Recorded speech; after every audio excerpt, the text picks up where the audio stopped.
Dearest Papa, Mama, Birdie and Granny, by the time you get this letter, I'll be observing you all from the sky enjoying the hospitality of Apsaras. I have no regrets. In fact, even if I become a human again, I will join the army and fight for my nation. If you can, please come and see where the Indian Army fought for your tomorrow. As far as the unit is concerned, the new chaps should be told about this sacrifice.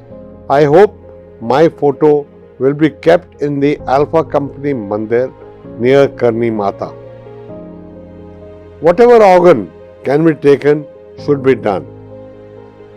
Contribute some money to the orphanage and keep on giving rupees 50 to Ruxana per month and meet Yogi Baba. Best of luck to Birdie. Never forget the sacrifice of these men. Papa, you should feel proud. Mama, so should you. Meet Ritu. I loved her. Mama ji, forgive me for everything wrong I did. Okay then, it's time for me to join my clan of the Dirty Dozen. My assault party has 12 chaps. Best of luck to all of you. Live life king size. Yours, Robin. Son, the brave way you left this world at the age of 22 is a measure of how you lived your short life and what you value. In meeting the stark challenges of capturing Naul against all odds during the Battle of Three Pimples with heroic coolness and single-minded devotion to duty, you have attained immortal honor. In death, you have epitomized the spirit of national pride, an honor which makes every sacrifice worthwhile. Your action will forever inspire generations of Indians to come. You have left us with pride for being the parents of a worthy son and a lifetime of pain for having lost a child we loved. Colonel V.N. Thapar. नमस्कार, जय हिंद। मैं हूँ पूनम सुरीन। भारतीय सैनिक का शौर्य हमेशा ही अद्भुत होता है, अविश्वसनीय होता है। वो पराक्रम जो देश के लिए मर मिटने का जज्बा रखता है। भारतीय सेना हमें मौका देती है रियल लाइफ में हीरो बनने का, एक सच्चा लीडर बनने का। कलर रिबन में गुथा हुआ शौर्य का जो प्रतिष्ठित पद होता है और ऐसी शख्सियत से मुलाकात, इससे बढ़कर क्या हो सकता है। आप ऐसी दीवानगी महसूस करते होंगे जो आपको देखकर भारतीय सेना यानी आर्मी में आए, जो आपसे प्रेरणा लेते होंगे। कर्नल वीएन थापड़, आपका हमारे स्टूडियो में स्वागत है। थापड़ जी, आपको मैं यही पूछना चाहूंगी कि आपको आर्मी में आने के लिए प्रेरित किसने किया, शुरुआत कैसे हुई? देखिए, मेरे जहाँ तक मेरा ताल्लुक है, हमारा परिवार एक ट्रेडिशनल आर्मी फैमिली है जी, जहाँ पे आर्मी एज ए प्रोफेशन ही होता है। कोई दूसरा ना तो हम सोचते हैं जाने के लिए, ना ही हम में से कोई गया। तो विजयंत चौथी जनरेशन थी जी, इंडियन आर्मी में, और हमें हमारे परिवार के लड़कों को, अब तक लड़कों को कोई प्रेरणा की जरूरत नहीं थी। वो खुद ही प्रेरित थे बाय वर्च्यू ऑफ देयर जन्म इन आवर फैमिली। जी, we were always keen to join the armed forces for various reasons. You know, one is, एक तो आपको पता ही है कि सेना में एक क्वालिटी ऑफ लाइफ ऐसी है जी, जो और कहीं नहीं मिल सकती। जी, और एक एक्सटेंडेड फैमिली है। There is a spirit, there is adventure, there is glamour, there is the responsibility to look after your nation's interest, paramount interest, and there are challenges. So एक उस समय में जब मैं भर्ती हुआ था जी तो सबसे ज़्यादा जो पॉपुलर प्रोफेशन था वो आर्म फोर्सेस का था। जी यही इन्हीं कारणों से जो मैंने बताए। जी। आर्मी की राह कोई इजी वे नहीं है, ये बात आपको पहले से पता था। क्योंकि इसमें फैमिली इन्वॉल्व है, आपको कभी कुछ डर या कठिनाई लगी सोचने में? देखिए, जहाँ तक डर का सवाल है ना, जी तो मैं समझता हूँ डर इज ए ह्यूमन इंस्टिंक्ट। जी इसको आप खत्म नहीं कर सकते। जी मुझे दुश्मन से कोई डर नहीं है, लेकिन मुझे ऊंचाई से डर होगा। जी दूसरे को तेज रफ्तार से डर है, किसी को मरने का डर है, किसी को किसी न किसी रूप में हर एक आदमी के अंदर डर का अंश होता है। जी लेकिन वो किस चीज से होता है, क्या होता है, और असली सैनिक वही है जी जो अपने अंदर जो डर है, मौजूद जो डर है, उसको कंट्रोल करके अपनी मिशन फिर भी पूरी करे। जी और एक फर्स्ट क्लास उदाहरण था कैप्टन विजयन था। जी और कारगिल में जो यंग ऑफिसर्स थे वो इस बात का एक परफेक्ट एग्जाम्पल थे, जहां पे हर एक चीज से डर था। जी दुश्मन बैठा हुआ ऊपर, टेरेन इतनी मुश्किल है, आपने एक गलती की तो आप गए जी। हजारों फुट नीचे, dead sure. Weather, such bad weather, कि -15 degrees temperature on that particular night. तो ये सब चीजें थी, तो डर तो था, लेकिन वो डर के बावजूद उस डर को काबू करके आपने अपना मिशन पूरा किया। ये हमारे यंग ऑफिसर्स की एक बड़ी भारी अचीवमेंट है उस लड़ाई में। जी।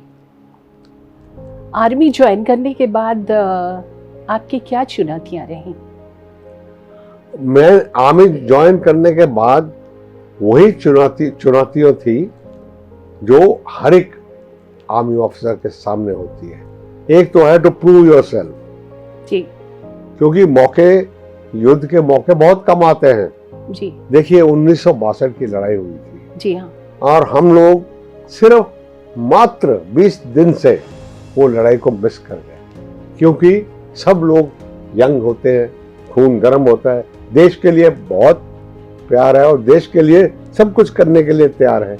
और उस टाइम पे जब आपको वो मौका आपके हाथ से चला जाता है जी तो आपको बहुत बुरा लगता है।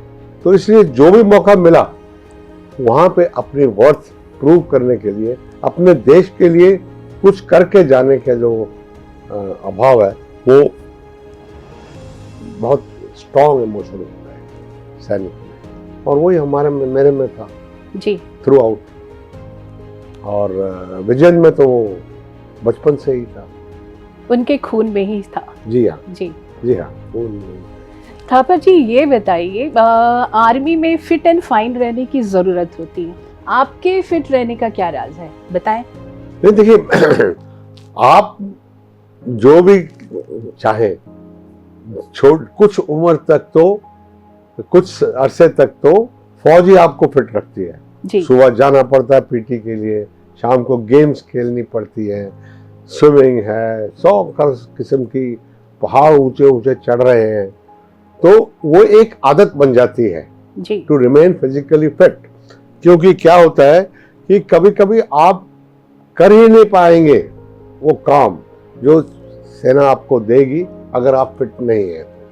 इसलिए आपको फिट रहना पड़ता है। और आजकल तो आप ये मान लीजिए कि हमारे जो सीनियर ऑफिसर्स हैं वो इतने फिट हैं कि हमारे जैसे पुराने लोग हैरान हो जाते हैं उनको देख के। आई थिंक कई मैंने ब्रिगेडियर्स, मेजर जनरल देखे हैं जी जो यंग लगते हैं, इतने अफसर जैसे कोई बटालियन के सेकंड इन कमांड हो, इतने स्मार्ट और फिजिकली फिट हैं। जी बहुत वेरी फिजिकली फिट। तो आपने जब आर्मी ज्वाइन किया तो इस दौरान आपकी ट्रेनिंग चली, इसमें आपको कोई कठिनाई नहीं हुई? कठिनाई तो क्योंकि पूरा ग्रुप है, जी तो ग्रुप जो भी कर रहा है उसके अंदर आप भी कर रहे हैं। कई चीज़ों में आप तकड़े हैं, बेटर हैं, ग्रुप से, कई चीज़ों में ग्रुप की वजह से आप सीखते। मैं फिर उदाहरण दूंगा, जैसे विजयंत का ही ले लीजिए, वो पावरफुल स्विमर था, लेकिन उसके दो दोस्त थे जो इतने अच्छे स्विमर्स नहीं थे, बल्कि उनको रेलीगेट करने वाले थे क्योंकि वो नहीं कर रहे थे, वो टेस्ट पास नहीं कर रहे थे स्विमिंग का जी। तो इसलिए विजयंत ने रात को उनको दोनों को ले जाना इंडियन मिलिट्री एकेडमी में और उनको सिखाना कि चलो तुम भी करो, तुमने पास होना है हमारे साथ। उनके पीछे लगते उनके पीछे, और उनको सिखाया उन्होंने, जितना भी हो सका उनकी मदद की। तो इस तरह से फौज जो है एक it is collective courage, collective effort, collective everything. It's not individuals who matter. It has to be a collective. Even जब हम कोई विजय प्राप्त करते हैं, it is due to the collective effort of that battalion and the troops who took part. जी, ये तो बड़े गर्व की बात है। जी, गर्व की बात है। थापर जी, मैं आपसे यही चाहूंगी, हमारे युवाओं के लिए खासकर जो आर्मी में आना चाहते हैं, उन्हें आप क्या सजेशन देंगे? उनको मैं कहूंगा कि आप बिना कोई ज्यादा सोचे हुए आ जाएं सेना में, क्योंकि ये सेना का जो प्रोफेशन है वो बाकी सब प्रोफेशन से अलग है जी। ये हर एक आदमी के लिए नहीं है। अगर आप फिजिकली फिट नहीं है तो आपके लिए नहीं है ये प्रोफेशन। अगर आप साइकोलॉजिकली नहीं है फिट तो आपके लिए ये प्रोफेशन नहीं है। तो जो भी ठीक यंग मैन है उसके लिए ये प्रोफेशन जो है, it is a very satisfying and putting your life to a great use. आप मुझे बताइए कि आपके देश की रक्षा, उससे बड़ा क्या कार्रवाई आप कर सकते हैं? आपको पता है कि आपके वेस्ट में एक खूंखार दुश्मन है जी, और कब वो देश हमारे को धोखा देके अटैक करेगा वो पता नहीं। नॉर्थ में और ईस्ट में चाइना, अब तो देश के अंदर भी फोर्सेस आ गए हैं जो हमारे को डिस्टेबलाइज करना चाहते हैं। तो आप क्या समझते हैं कि इन ये जो एलिमेंट्स है या जो हमारी कंट्री को नुकसान पहुंचाना मांगते हैं, उनसे कौन लड़ेगा? हमको लड़ना पड़ेगा ना जी। हमारे यंग ऑफिसर्स को, हमारे यंग जवानों को लड़ना पड़ेगा। आप इसको आउटसोर्स नहीं कर सकते कि हम अमेरिका को बोल देंगे या कुछ और कर देंगे। नहीं, आपको आपके देश की रक्षा आपके यंग लोगों के ऊपर निर्भर है। इसलिए as a duty to your country motherland आपको आना चाहिए फौज के अंदर। ठीक है, इट्स ए मैन्स प्रोफेशन। आपको टफ असाइनमेंट्स मिलेंगी, आपको चैलेंजिंग रोल्स मिलेंगे, करेंगे, क्यों नहीं करेंगे? अभी नहीं। चैलेंजिंग रोल्स 35,000 फुट से जो आदमी स्काई डाइव करता है जी और सरहद पार करके उधर जाता है, वो कोई मजाक नहीं है। अपनी जान को हथेली पर रख के जाता है, वो जा रहे हैं। तो इसलिए मैं चाहता हूं कि आप अगर समझते हो आप इस चैलेंज को मीट कर सकते हो, जरूर आइए। आपको खुद डिस्कवर हो जाएगा कि आपकी कैपेसिटी कितनी वास्ट है, इतनी कैपेसिटी है आपके अंदर, इतना आपके अंदर हुनर है जो सेना में अपॉर्चुनिटी मिलती है दिखाने के लिए। जी। वीर भोग्य वसुंधरा जी, जो वीर है वो धरती पर सुख भोगते हैं जी हाँ, और धरती पर राज भी करते हैं। जी हाँ। आज हम वीर चक्र विजेता कैप्टन विजयंत थापर जी के बारे बात करेंगे। वो आज हमारे बीच नहीं है, लेकिन पूरे राष्ट्र के दिलों में राज कर रहे हैं जी। ये आपके लिए, आपके परिवार के लिए, पूरे देश के लिए बड़े गर्व की बात है। बिल्कुल। आप क्या कहना चाहेंगे? मैं तो ये कहना चाहूंगा कि देखिए, सभी जितने भी नौजवान मेरे को सुन रहे हैं, वो एक बात सुन लीजिए। थोड़ी सी कष्ट होगी सुनने में, लेकिन सच है, जिंदगी का सच है। कि हम जो आए हैं पृथ्वी पे उनको जाना ही है एक ना एक दिन जी। तो उस चीज का डर क्यों? कोई डर नहीं है। और दूसरी बात यह है कि आपकी जिंदगी जो है, आपने जो जिंदगी काटी है वो कभी भी लंबाई में नहीं मापी जाती जी। कि कितने साल जिया, क्या किया। वो गहराई में मापी जाती है कि आपने क्या किया। ये 22 साल के नौजवान बहुत कुछ कर सकते हैं। देखिए ना, आपके सामने भगत सिंह का उदाहरण है। जी। कोई और है उसके मुकाबले में इस देश में जो 22 साल की उम्र में ये काम कर गए।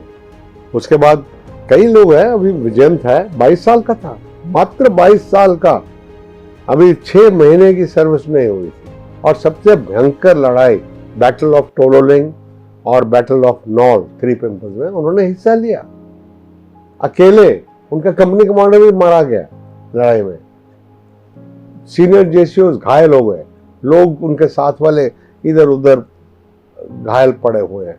पाकिस्तानी सामने हैं और सीओ बोल रहा है उनको कि विजयन तुम रुक जाओ, अब ये हमसे बच के नहीं जा सकते।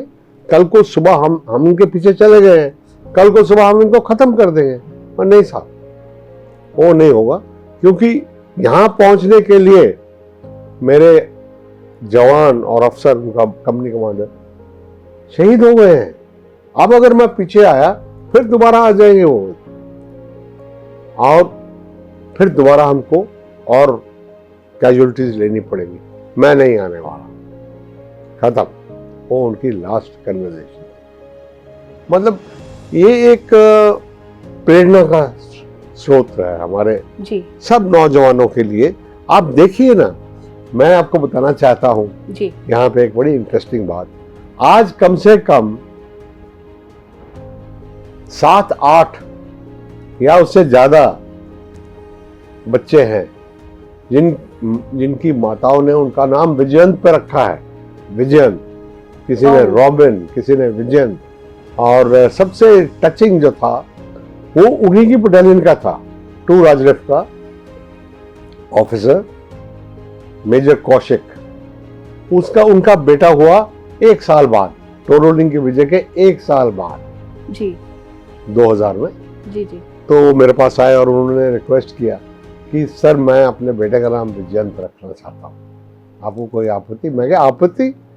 अरे ये तो हमारे लिए बड़ी ऑनर की बात है, क्योंकि विजयंत कौशिक में हम पूरी उम्र के लिए विजयंत थापर को देखेंगे जी। ठीक है ना। तो इस तरह से कई बच्चे हैं। अब एक और भी है, उसने भी अपने बच्चे का नाम विजयंत रखा है, तिवारी, विजयंत तिवारी। तो इस तरह से कई लोग हैं जिन्होंने, तो ये एक प्रेरणा का स्रोत है जी। इसी तरह से ये जो सेना में और देश में प्रेरणा आती है वो एक पीढ़ी से दूसरी पीढ़ी को आती है। और जैसे अरुण क्षेत्रपाल थे, वो विजयंत के लिए तो गॉड था, he was like a god to him. तो उनसे उन्होंने ली। आज विजयंत बना हुआ कई यंग लोगों के लिए एक किस्म का cult figure, they want to be like him. Yes. तो ये है जो एक जनरेशन से दूसरी जनरेशन को जाती है जी, ट्रेडिशन। थापर जी ये बताइए कि विजयंत थापर जी जो थे वो परिवार के लाडले थे और प्यार से उसे रॉबिन करके पुकारा जाता था, क्या ये सच है? जी जी, रॉबिन जी। रॉबिन इसलिए था कि रॉबिन एक छोटी सी बर्ड है, वेरी कलरफुल बर्ड, एंड वो जो है एक मिनट भी कहीं पे टिक के नहीं बैठती, एक टूंग टूंग टूंग करके full of energy, full of energy. So we named him after that bird because he was like that very happy boy. He would spread happiness. He would be energetic. वो सब चीजें देखते हुए हमने उनका निक नेम रॉबिन रखा। 28 जून सन 1999 की वो कयामत रात याद आ गई। जिसमें काफ़ी सैनिक शहीद हुए थे, जिसमें कैप्टन विजन थापर जी भी थे। ये हमारे लिए बड़े दुख की बात है पूरे देश के लिए, लेकिन आज भी पूरे राष्ट्र के दिलों में वो राज कर रहे हैं। जी। तो थापर जी, आप हमें इस बारे में कुछ बताइए। देखिए, 28 तारीख की रात को मेरे हिसाब से, मैं पर्सनल, मेरे जितना भी, उन्होंने ऐसे पहाड़ पर हमला किया और वहां पे जो भयानक लड़ाई हुई वो कारगिल की दूसरी जगह पे नहीं हुई। 3 ऑफिसर उस दिन रात को शहीद हुए, 3 ऑफिसर, 10 जवान और एक लगभग 52 जवान घायल हुए। तो आप देख लीजिए किस इंटेंसिटी की लड़ाई होगी, कितनी मुश्किल वो लड़ाई होगी। और इसलिए जो वो लड़ाई है उसमें जो सेक्रीफाइस हुई है वो मैं देखता हूँ कई लोगों को पता ही नहीं है जी कि भाई वहां पे भी ऐसी लड़ाई हुई थी। जी। तो ठीक है, क्योंकि ये हमारा एक किस्म से हमारी हेरिटेज है, इसको याद रखना हमारा कर्तव्य है। और ना ही याद रखना पर उसको यंगर जनरेशन को पास ऑन करना, ये हमारा एक कर्तव्य है। स्कूलों का, कॉलेजेस का, आप लोगों का मीडिया में जी। कि ये पास ऑन करें कि विजयंत की कहानी जो है वो लोगों को इंस्पायर करेगी और करती है जी। तो मैं यही चाहता हूँ कि उनको याद रखा जाए, ये लड़ाई को किसी तरह से सबको बताया जाए क्या हुआ था वहाँ कैसे। तो मैंने एक किताब लिखी हुई है जी। वो किताब का नाम है विजयंत एट कारगिल जी। वो हिंदी में भी है और इंग्लिश में भी है। मैं तो सबसे खुश इंसान तब होऊंगा जब ये किताब पूरे देश के यंग यूथ पढ़ लेंगे। जरूर होगी है ना? और जरूर पढ़ेगी। हाँ। इस किताब से प्रेरणा भी मिलेगी। जी। उनके बचपन के बारे में कुछ सुनना चाहेंगे? उनके बचपन तो उनके लाइफ का सबसे लवेबल टाइम था।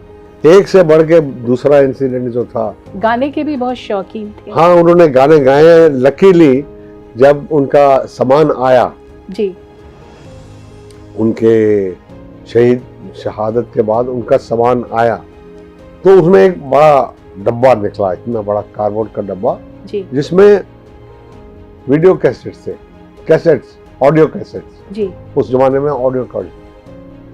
तो ऐसे ही मैंने कहा इतने कैसेट्स, मैं और मेरी वाइफ बैठे थे तो हमने ऐसे ही रैंडम एक कैसेट निकाला रैंडम विदाउट एनी, उठा के मैंने चला के देखे, उसमें उसकी वॉइस रिकॉर्डेड थी, उसके 2 गाने रिकॉर्डेड हुए थे। अच्छा। हाँ, possibly he wanted to send it to somebody near and dear to him, but वो वहीं रह गए। तो हमने फिर वो उनकी जो वेबसाइट है उसमें डाले हैं, आप सुन सकते हैं उनको कभी भी आपको मौका मिले। वो गाने हैं नीले नीले अंबर में, नीले नीले अंबर पे चांद जब छाए, और दूसरा गाना है चलते चलते मेरे ये गीत याद रखना। Very touching, you know, we get very touched when I listen to those. तो ये उनके बचपन की भरपूर एक्टिविटी से, वो पढ़ाई के लिए ज्यादा उनको टाइम नहीं था, ज्यादा टाइम उनका एक्स्ट्रा एक्टिविटीज में ज्यादा, बाहर खुले मैदान में, खुले आसमान के नीचे। और जगह भी पठानकोट बिल्कुल खूब खुली थी जी। कुत्ते थे उनके, हमेशा अपने कुत्तों के साथ बस बाहर की जिंदगी। यहाँ पे वो असल में एयरफोर्स ज्वाइन करना चाहते थे जी। तो यहाँ पे जब एयर शो हुआ हिंडन का तो मैंने उनको बोल दिया कोई सवाल नहीं है, अपना बैठ के पढ़ाई करो। वो कहाँ सुनने वाले थे। वो और उनका दोस्त सुबह निकल गए किसी एयरफोर्स अफसर के साथ ही निकल गए, वहाँ गेट पे उन्होंने उतार दिया, तो अब क्या, अंदर जा नहीं सकते बिना पास के, तो क्या करेंगे। तो उन्होंने सोचा अच्छी तरह, फिर he did such a risky job. वो दोनों जो है 60 फुट हाई वाटर टैंक के ऊपर चढ़ गए, सीमेंट के वाटर टैंक के ऊपर, और उसके ऊपर उसे बैठ के देख रहे सारा जो परेड हो रही है और एयर शो हो रहा है। तो जब पायलट उनके पास से गुजरते थे लैंडिंग के लिए तो उनको वेव करते थे। अच्छा है उनका, he was a determined young man. For example मैंने उनको एक बार कहीं गलती से चैलेंज कर दिया स्विमिंग पूल पे। मैंने कहा तुम 50 लेंथ करोगे? कहता हाँ करूंगा। He did 75 lengths. मुझे निकालना पड़ा उसको खींच के बाहर, क्योंकि उनकी आंखें इतनी लाल हो गई, वो क्लोरीन होती है पानी के अंदर जी, उसकी वजह से बिल्कुल लाल, ब्लड शॉट। तो फिर मैंने उनको निकाल दिया। तो इस तरह से बड़ा डिटरमिन्ड था, and he was a man who was just cut for the armed forces.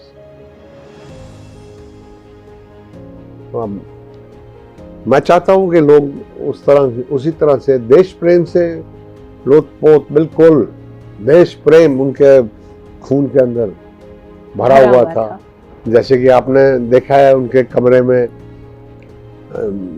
हर एक चीज पे लिखा, डूडलिंग करते थे ना। जी। तो कभी जेट फाइटर, टैंक्स, लड़ाई के सीन, और मेरा भारत महान, मेरा भारत महान पिट्ठू के ऊपर 50 बार लिखा होगा मेरा भारत। देशभक्ति। हाँ, अब कूट के बनेंगे उनके आगे। आप भारत को किसी भी तरीके से क्रिटिसाइज नहीं कर सकते। Very proud Indian absolutely. Thapar ji, पूरे घटना क्रम की उन्होंने अपनी चिट्ठी में जिक्र की। उस चिट्ठी में लिखा गया है, by the time I will be observing you all from the sky. असल में उन्होंने लिखा है by the time hospitality of apsaras. हाँ। आपको ये चिट्ठी जब मिलेगी, हाँ, मैं स्वर्ग में अप्सराओं के बीच मेहमान नवाजी का लुत्फ उठाता रहूंगा। हाँ। और उन्होंने ये भी लिखा था कि I have no regrets. In fact, even if I become a human again, I will join the army and fight for my nation. ये जिंदगी तो मेरी गई, अगली जिंदगी में भी मैं आर्मी ज्वाइन करूंगा और अपने देश के लिए लड़ूंगा। ये तो हमारे लिए बड़ी गर्व की बात है। बिल्कुल गर्व की बात नहीं, बल्कि एक एब्जेक्ट लेसन है जी सारे यूथ के लिए कि देखिए वो भी एक अच्छे जिंदगी काट सकता था, वो भी किसी कंपनी में एग्जीक्यूटिव बन सकता था और मैनेजर बन के आराम से एयर कंडीशन उसमें रहता, लेकिन बाय चॉइस ना ये जिंदगी बल्कि अगली जिंदगी भी उसने अपने देश के लिए अर्पित कर दी। तो मैं क्या चाहता हूं, हर एक आदमी, औरत, बच्चा विजयंत की लास्ट चिट्ठी जरूर पढ़े। वो नेट पे अवेलेबल है, आप सिर्फ लास्ट लेटर विजयंत लिख देंगे तो आ जाएगी, और आप उसको जरूर पढ़िए, क्योंकि मेरे जैसे एक पुराने सोल्जर को भी वो चिट्ठी प्रेरणा देती है। मैं हैरान हो जाता हूं जब मैं देखता हूं कि ये मेरे पुत्र जिसकी 22 वर्ष की सिर्फ आयु थी, वो इतनी जबरदस्त चीजें लिख के गया है। क्योंकि आमतौर पे आदमी को जब पता लगता है कि वो मैं शायद ना जिंदा हूं, तो उसकी दूसरी चीजें होती हैं लिखने के लिए कि मेरा एफडी इतना है, मेरा बैंक में ये है, मेरा उधर वो कार पड़ी है। कुछ नहीं, वर्ल्डली चीजों के बारे में कुछ नहीं था।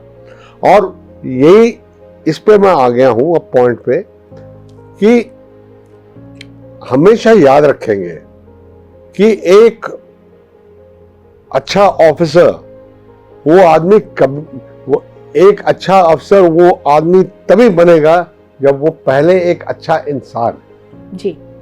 और विजयंत जैसा अच्छा इंसान आपको उसकी जिंदगी में दिख जाएगा।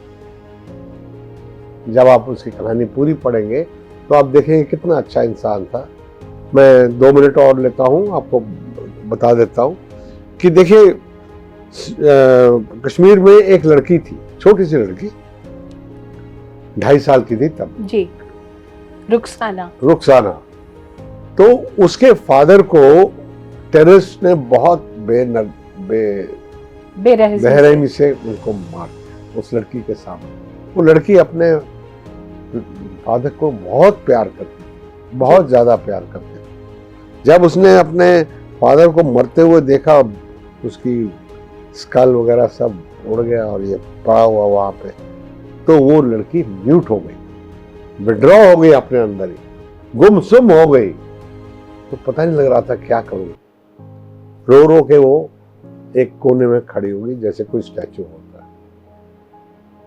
और तब विजयंत उसको मिला, मतलब सिर्फ 2-2.5 महीने उसके साथ रहा और उस लड़की ने बोलना शुरू कर दिया दोबारा, वो नॉर्मल हो गई।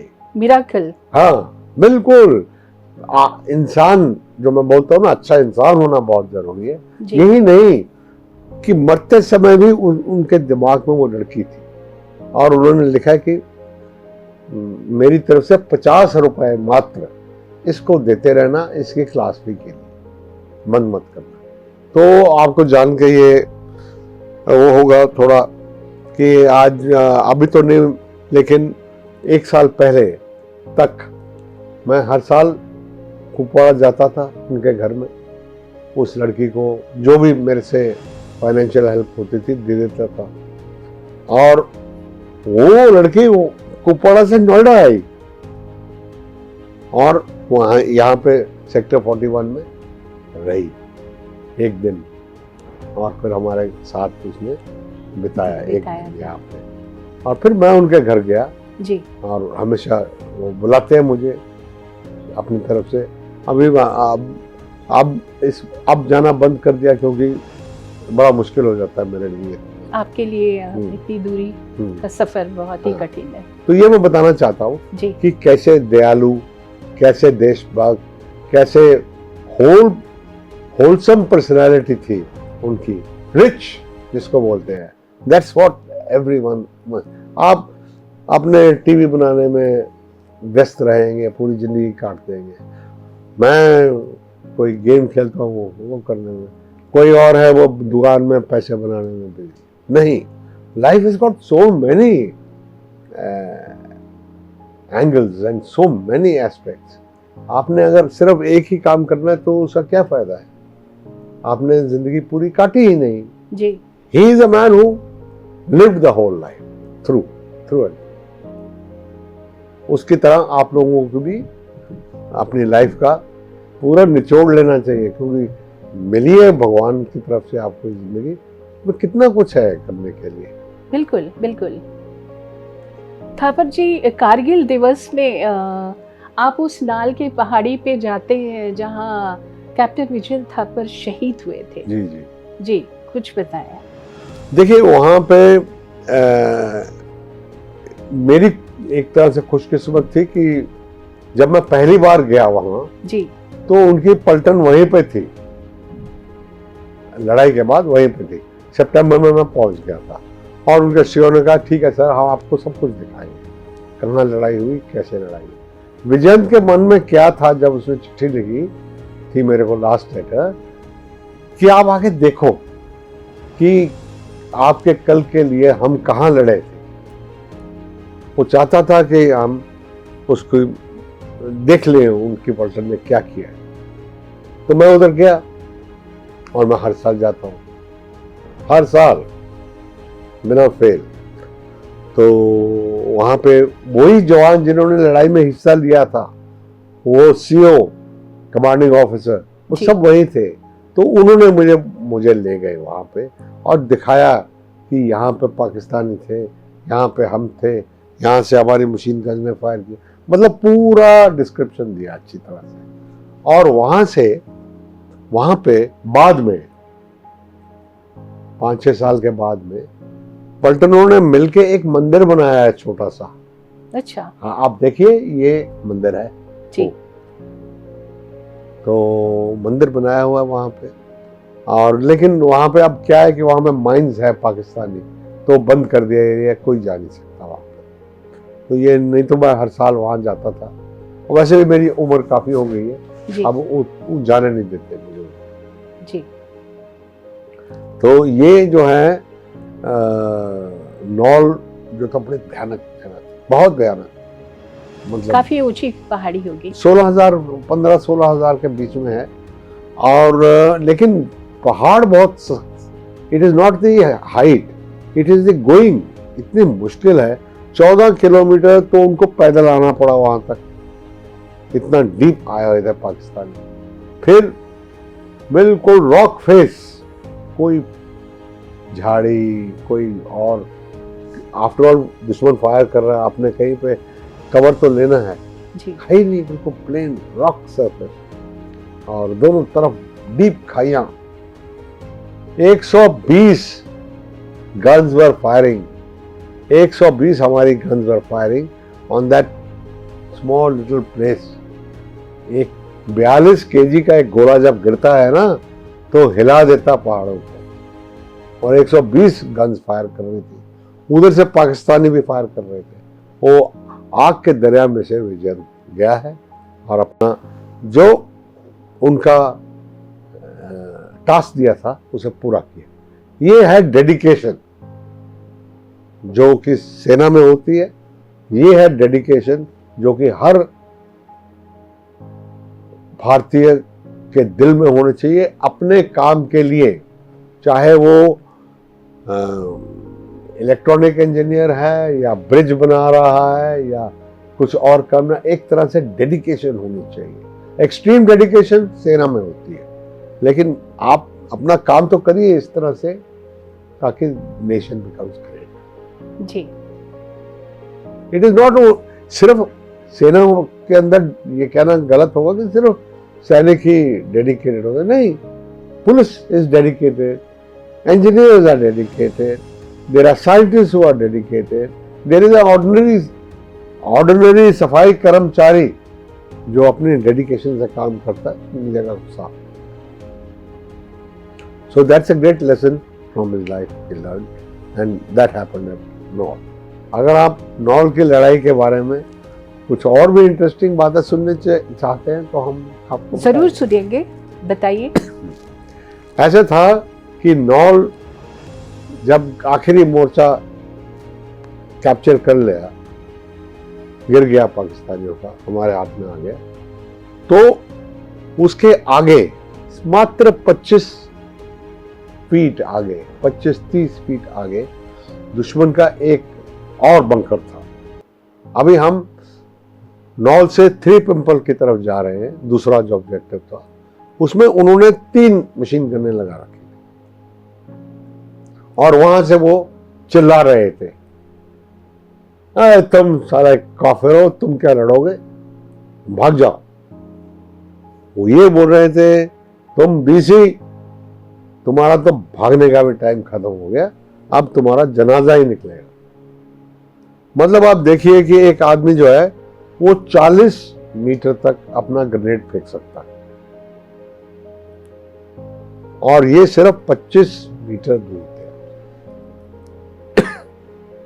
तो वो दिख रहा था थोड़ा सा, घमासान वो चल रही थी, क्या कहते हैं, exchange of fire, machine gun उधर से, हमारे यहाँ से तोपखाना और रॉकेट्स और सब कुछ जो आप सोच सकते हो, ग्रेनेड फट रहे थे सब, और उसमें ये लगा रहे।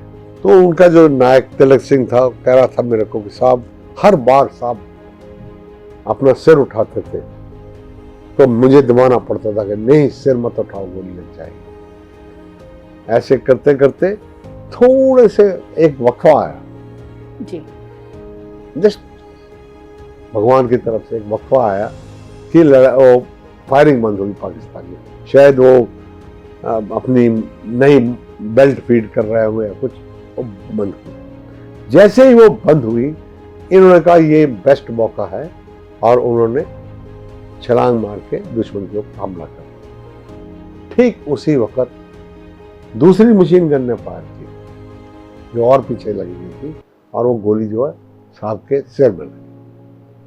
मैं समझता हूं एज ए फौजी,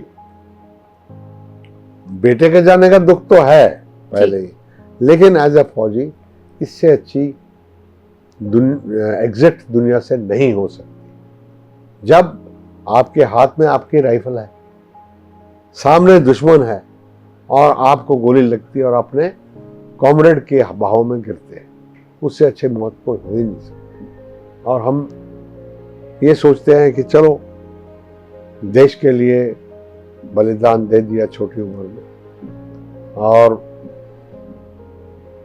देश उनको हमेशा याद रखेगा। तो ये जो हमारा आपस में डिस्कशन हो रहा है वो यही है कि इस चीज की इनकी जो शहादत है उसकी पूरे देश में चर्चा होनी चाहिए, उसके इज्जत होनी चाहिए। जिन्होंने वर्दी पहनी है इस देश के लिए, जैसे मैंने 62 की लड़ाई बताई आपको, चाइनीज के साथ मेरी भी मुठभेड़ हुई, उनकी इज्जत करनी चाहिए ना आपको। आपने पाकिस्तान के साथ 2 लड़ाइयां लड़ी हैं, आपने कारगिल देखा है, आपने और कितने इंसर्जेंसीज देखी, तो उनकी इज्जत करना हमारा सबसे पहला कर्तव्य है। विजयंत की याद को ताजा रखना हमारा पहला कर्तव्य, क्योंकि देश को हीरोज की जरूरत है, असली हीरोज की, क्योंकि वो जब तक जिंदा रहेंगे तब तक देश के अंदर प्राइड रहेगा और देश आगे उन्हीं के सिर के ऊपर वो जोश के, उनके जोश के ऊपर आगे चलेगा। कहते हैं जो गोली एक सैनिक को उसकी छाती को छलनी करके निकल जाती है, वही गोली 1000 किलोमीटर दूर जाकर एक माँ के सीने में जब लगती है तो वो घाव कभी नहीं भरता। थापर जी, आप हमारे स्टूडियो में आकर हमारे युवाओं के लिए, देश के लिए इतनी अच्छी अच्छी बातें आपने बताई, आपका बहुत बहुत धन्यवाद। धन्यवाद, धन्यवाद। जय हिंद।